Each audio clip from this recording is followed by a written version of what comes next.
Bismillahirrahmanirrahim. Të dashura motra, të nderuar vëllezër. Jemi në muajin e bekuar të Ramazanit, i cili ka funksion shumëfish në jetën tonë. Mbi të gjitha, Ramazani është një shkollë për gjithë jetën tonë. Kur themi është një shkollë për gjithë jetën tonë, është pikërisht një nga misionet e Ramazanit, sepse gjatë muajit të Ramazanit ne kemi mësuar shpirtin tonë, zemrën tonë rreth veprave të cilat Allahu është i kënaqur me to. Ne kemi mësuar që të qëndrojmë larg të ndaluarës, kemi mësuar që të qëndrojmë larg ushqimit dhe pijes, por gjithashtu kemi mësuar që të qëndrojmë edhe të edukojmë syrin tonë, të edukojmë zemrën tonë, të edukojmë shpirtin tonë, edhe mbi të gjitha të jemi të përzgjedhur me fjalët dhe me veprat tona. Muaji i Ramazanit është vetëm 30 ditë, por efekti i Ramazanit te besimtarët duhet të jetë gjatë gjithë jetës. Është një muaj që ne na mëson vetkontrollin, është një muaj që ne na mëson që të qëndrojmë larg të ndaluarës, por gjithashtu të afrohemi të lejuarës edhe të pëlqyeshmes.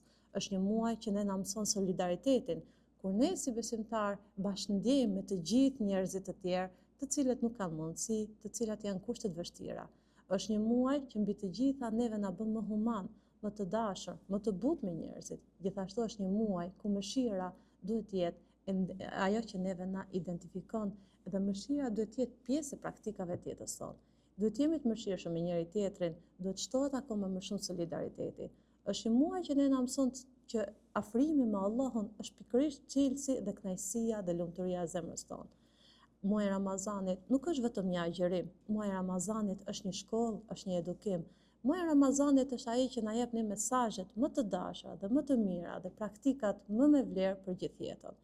Muaji i Ramazanit është një muaj i bekuar, kur mbi të gjitha njeriu me anë të agjërimit ka synime, jo vetëm të fitojë kënaqësinë e Zotit, por gjithashtu edhe të jetë i shpërblyer, të falen gjunahet.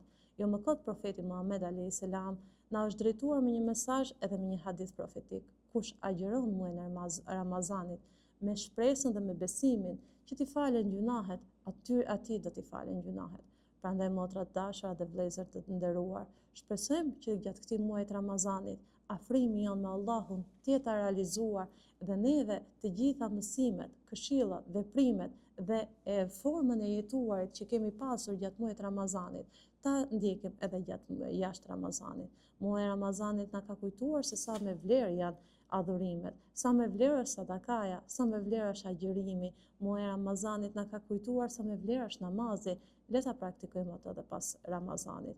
Muaji i Ramazanit ka funksionin kryesor që neve të na edukojë si besimtar, edhe të gjitha praktikat që ne i praktikojmë gjatë Ramazanit, jo ndoshta në të njëjtën masi dhe në të njëjtën entuziazëm, por gjithashtu neve t'i vazhdojmë edhe pas muajit Ramazanit.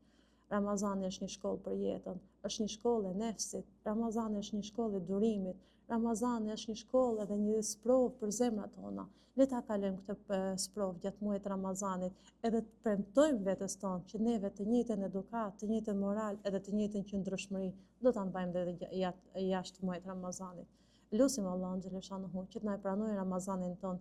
Lutim Allahun xhaleshanuhu që të na përmirësojë zemrat tona gjatë këtij muaji të bekuar. Dhe lutim Allahun xhaleshanuhu që veprat tona të jenë të pakta por të vazhdueshme, që të njëjtën edukat, të njëjtën disiplinë edhe të njëjtën mirësi që kemi gjatë Ramazanit, ta ndjekim edhe jashtë muajit Ramazanit. E falenderojmë Allahun që kemi arrit këtë muaj të Ramazanit dhe shpresojmë që veprat tona qofshin pranuara. Asalamu alaikum.